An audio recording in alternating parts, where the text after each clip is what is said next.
आइए देखते हैं DATV न्यूज। आपका बहुत बहुत शुक्रिया कि आपने अपना कीमती वक्त निकालकर आज के इस इंतखाबी जलसे में शिरकत की। मैं आपका अपनी दिल की गहराइयों से आपका शुक्रिया अदा करता हूं। मैं आपको ये बात बताने आया हूं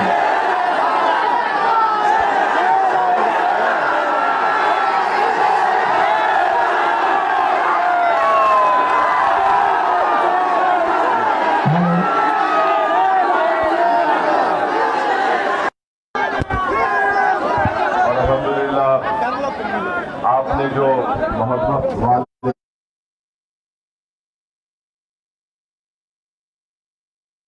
का जिंदगी भर मखरूज रहूंगा।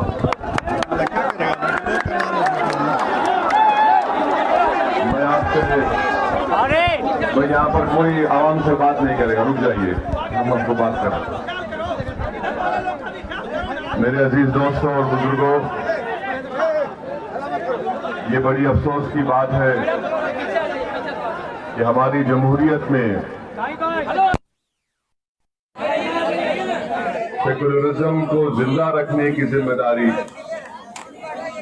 ज्यादातर अक़लियतों पर आयद कर दी गई है। आप जहां कहीं भी जब सेकुलरिज्म की बहस की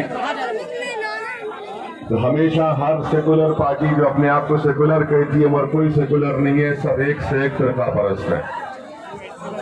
हर पार्टी ये कहती है कि सेकुलरिज्म को जिंदा रखने की जिम्मेदारी भारत की अक़लियतों में पर है और सबसे ज्यादा मुस्लिम अक़लियत पर है। मैं आपको ये बताने आया कि सेकुलरिज्म को जिंदा रखना ये तमाम सियासी पार्टियों की जिम्मेदारी है। और असदुद्दीन ओवैसी आपको ये बात बताने आया है कि मैं सेकुलरिज्म का कोई कूली नहीं हूं, मजदूर नहीं हूं कि उठाकर लेकर चलता रहो। इसको चालू मत कीजिएगा, जब जरूरत पड़े तब सीटी मारेगा। हर सियासी जमात पर होनी चाहिए, मगर अफसोस ये है कि सेकुलरिज्म को जिंदा रखना, उसको अपने कंधों पर उठाकर लेकर जाना, ये अक़लियतों पर आयद कर दी गई है। और इसीलिए आज आप देखते हैं कि जितनी सियासी पार्टी जो आपका वोट लेना चाहती है वो आपको ये समझती है कि आप उन सियासी पार्टियों के गुलाम हैं, उनके नौकर हैं। वो किसी को भी टिकट दे देंगे तो आप उनको वोट दे देंगे। मैं आपको ये पैगाम देने आया हूं, मेरी सियासी लड़ाई का मकसद एक ही है कि हम इस दुनिया में अगर आए हैं तो अल्लाह के फजल व करम से आए हैं। और मैं आपको ये बात बताने आया हूं कि हम किसी के मोहताज न कभी थे, न है, न रहेंगे इंशाअल्लाह। हम हमेशा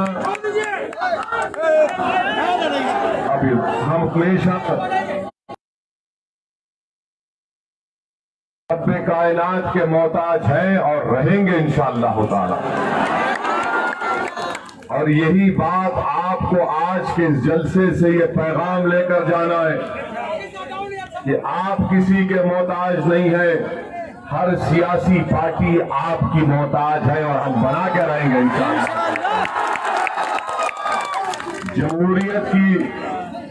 जमहूरियत की खूबसूरती यह है कि अवाम ताकतवर होती है और हर सियासी पार्टी अवाम का मोहताज होता है।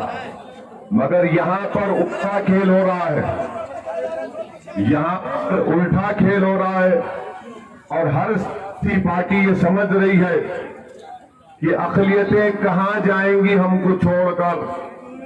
अक़लियतें हमारे मोहताज हैं, अक़लियत हमारे घर के गुलाम है, हमारे घर के नौकर है। अक़लियतों की जान और उनकी इबादत गाहों की हिफाजत कौन करेगा अगर तुम हमको वोट नहीं दोगे?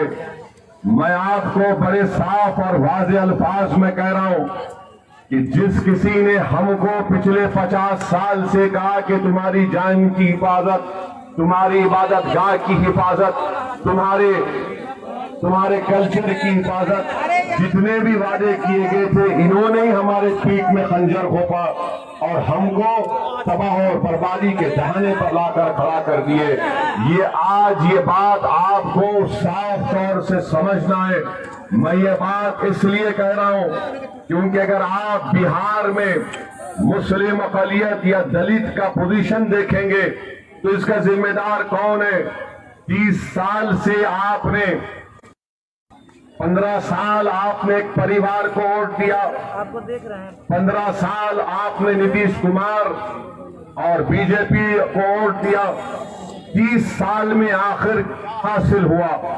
मैं आज के इस शेरघाटी के शेरों के सामने बीच में खड़ा ये बात कहना चाहता हूं कि मैं ये जो बात कर रहा हूं बिहार के तीसरे मरहले की चुनाव के इलेक्शन की मुहिम के खत्म होने तक मुझसे बहस कर लो, तुम 5 मिनट मेरे सामने नहीं ठहर सकोगे।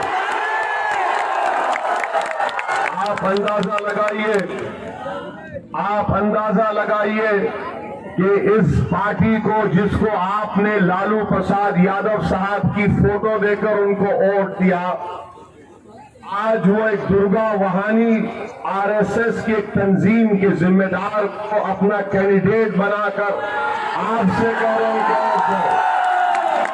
तो मैं शेरघाटी के शेरों के दरमियान में और हमारे घर में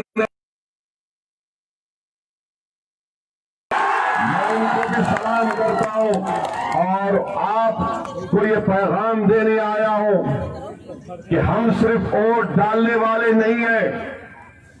हमारी जिंदगी का मकसद सिर्फ वोट डालना नहीं है। आज तुम्हारे दरमियान में तुम्हारा एक दीवाना, तुम्हारा एक भाई तुम्हारे सामने आकर झोली फैलाकर तुमसे अपील कर रहा है कि तुमने 30 साल आरजेडी नीतीश कुमार कांग्रेस का साथ दिया, अब एक 5 साल तुम इस दीवाने का साथ दे दो। आज हम तुमसे अपील कर रहे हैं, आप अंदाजा लगाइए कि दुर्गा वाहिनी से ताल्लुक रखने वाले एक जिम्मेदार को आरएसएस को आरजेडी ने टिकट दिया। क्यों टिकट दिया? इसलिए दिया क्योंकि आपकी कोई औकात और हैसियत आरजेडी और कांग्रेस में नहीं है। अगर आपकी औकात और हैसियत को आपको दिखाना है तो मैं आप तमाम से अपील कर रहा हूं कि 28 तारीख को आपकी ताकत, आपकी औकात, आपकी हैसियत, आपकी इज्जत और आपके दबदबे को अगर बरकरार रखना है शेरघाटी में, हरगिज आरएसएस के चेहरे का साथ मत दो, बल्कि मजलिस इत्तेहाद और मुस्लिमीन के उम्मीदवार के अपना वोट देकर शेरघाटी में अपने झंडे को। आज अफसोस इस बात का है कि गुरूर और तकब्बुर में डूबकर आरजेडी और कांग्रेस ने ऐसे उम्मीदवार को मैदान में उतारा क्योंकि उन ये जानते ये कहां जाएंगे मौलाना, ये बच्चा कहां जाएगा? अरे ये तो हमारे घर का नौकर है, इसीलिए हम इसको टिकट देते हैं। इनको क्या पूरे शेरघाटी में कोई शेर नहीं मिला? पूरे शेरघाटी में इनको कोई कैंडिडेट नहीं मिला जो इनको पार्टी के उम्मीदवार के तौर पर पेश किया जा सकता था। मगर मैं आपसे अपील करने आया हूं कि आप और हम सिर्फ वोट देते आए हैं। अगर मैं बिहार को आया हूं तो वोट लेने के लिए भी आया हूं और इन लोगों को अपनी औकात और हैसियत दिखाने के लिए। अगर आज हम बिहार में इलेक्शन लड़ रहे हैं तो मैं आपको बताना चाहता हूं कि मैं यहां पर अपनी मकबूलियत या अपनी लीडरशिप को मजबूत करने नहीं आया हूं। मैं अगर आया History created by Shaheen Group of Institutions. Karthik Reddy has secured All India Rank 9 and is the first rank holder in Karnataka State NEET 2020 results. Mohammad Arbaz Ahmed has secured All India Rank 85 and is the third topper in Karnataka State. Shaheen Group has achieved exponential results in NEET exams. We are expecting 400 plus free government medical seats from Bidar campus only in NEET 2020. Admissions are open for long-term NEET repeater course 2021 batch at Shaheen Junior College, Charminar. Our academy are also at Malakpet and Aramgarh. Hurry up, limited seats available.